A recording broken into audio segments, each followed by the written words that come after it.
communist, authoritarian, dictatorial. These words are used to describe my home country, China. There, the notion of political diversity does not exist. There, I would not even be allowed to stand here and give this talk. There, political speeches are viewed as unnecessary because one is deemed to be pro-communist, or anti-government. So 2 years ago, when I first came to America, a country founded upon diversity and freedom, I expected a great variety of political voices. But during the entire exchange year I spent in Portland, Oregon, I did not hear one single speech from a non-liberal speaker. In fact, no one around me ever voiced or dared to voice a conservative opinion. So I came to wonder if everyone was liberal or had to be liberal, because it seemed to me only liberal voices are appropriate and legitimate in American education. Now that may not sound like a big issue to you right now, but imagine, you walk into a forest and you hear all kinds of birds. You can hear nightingales singing, eagles whistling, woodpeckers strumming. They complement each other to create a little symphony. But imagine another forest, where you can hear nothing but the eagles, their high-pitched, piercing cry. How does that make you feel? Unsettled, annoyed, frightened maybe? Now imagine a college campus where instead of a diversity of political voices from Democrats, Republicans, Libertarians, and many others, you can only hear the liberal voices. How do you feel now? I, for one, am disappointed.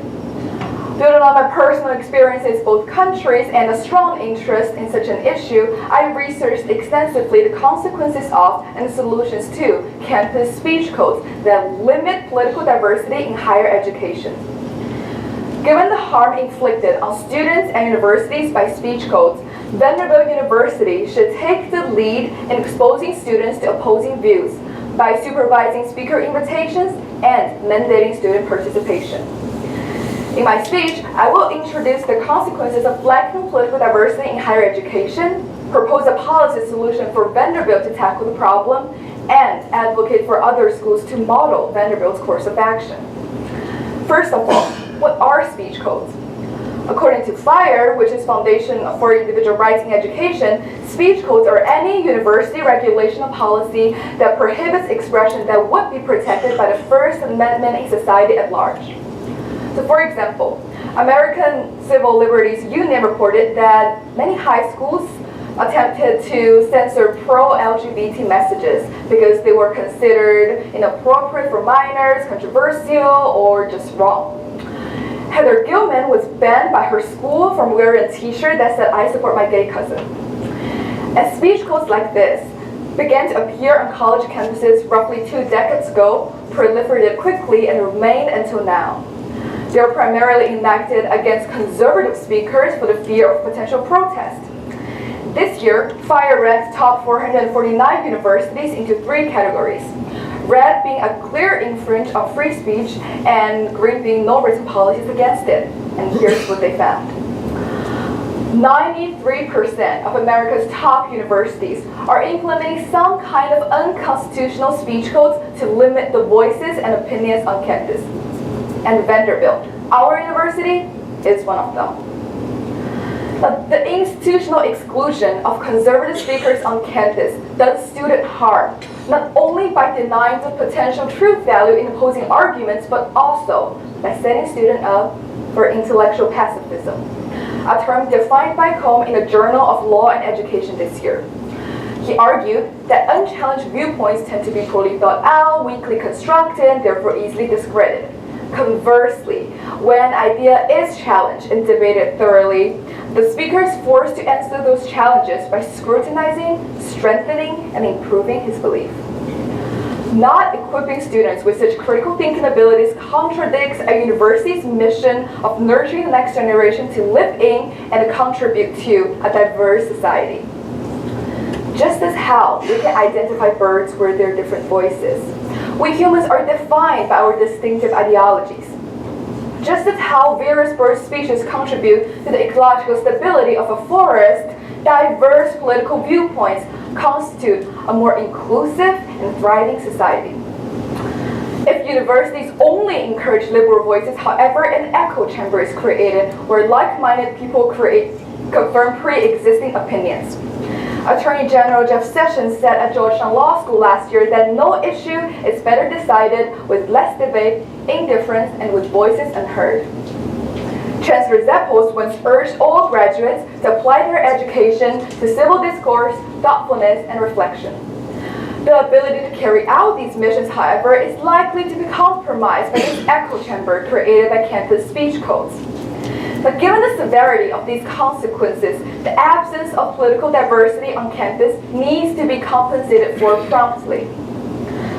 Considering the complexity of different school systems, I will limit the scope of my proposal to Vanderbilt University for now. Our university should lead the way in exposing students to opposing arguments via two means. One, by supervising speaker limitations, the other, by mandating student participation. In terms of supervision, I suggest Vanderbilt University hold an annual discussion involving all parties planning to invite political speakers to campus, including student organizations such as the Speaker Committee of the Programming Board and academic departments such as Public Policy and Communication Studies. All parties should provide a list of potential speakers they plan to invite for university review.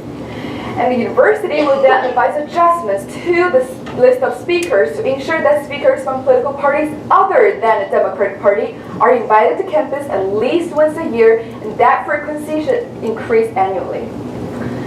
In terms of mandating students' participation, I suggest that the school make a policy that over the course of 4 years, all students must attend at least 2 political speeches representing different viewpoints. Now, the time spent of 4 years ensures my plan's feasibility. It is unlikely to incite much protest because it only demands a time commitment of a couple hours compared with an additional AXO class that takes a semester. Moreover, it serves as an important opportunity for students, now voters, to be exposed to multiple sides of stories and make informed political decisions. Targeting and benefiting both the initiators and the recipients, my policy stands a great chance of success at our university. Given Vanderbilt's history of pioneering, I believe that this policy, promoting political diversity on campus, can serve as a national model. Historically, Vanderbilt pioneered in breaching the racial barrier in its admission. It was the first Southeast private university to admit a black student in 1953, a year before the Supreme Court's Brown versus Board of Education decision. Take Opportunity Vanderbilt for a more recent example. It is a financial aid program that meets 100% of admitted students' demonstrated financial need with a package that does not include loans. According to the U.S. News and World Report this year, this program was followed by 17 colleges, including Amherst, Harvard, and Yale. Vanderbilt continues to be at the forefront of advocating for academia. Chancellor Zeppos recently visited Capitol Hill and proposed to Tennessee Congress to support all scientific researches through annual appropriations and tax codes. Given the precedence of Vanderbilt acting as a pioneer, I believe that my policy can succeed at a local level and be modeled at a national level.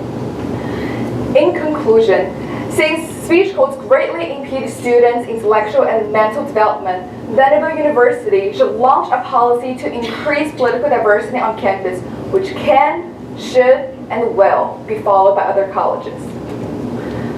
I live in communist China, where political censorship has been a norm of our lives. But now I experience in democratic America a very different kind of censorship. Such censorship cannot and should not only be taken care of administratively. It should be addressed by all of you. But you trying to attend a controversial speech, trying to understand the other side of story, and having a conversation with someone who sees the world in a different way. And one day, our forest will be restored to its vitality and inclusivity with a lively symphony. Now, standing in the Freedom Forum of the First Amendment Center, I would like to end my speech with a quote from John C. Gundollar, the founder of this center and a leading advocate of free speech. We have this First Amendment and its free press clause, but we can lose it. You think we cannot lose it because we've had it for more than 2 centuries and we take it for granted, but we can lose it. Thank you.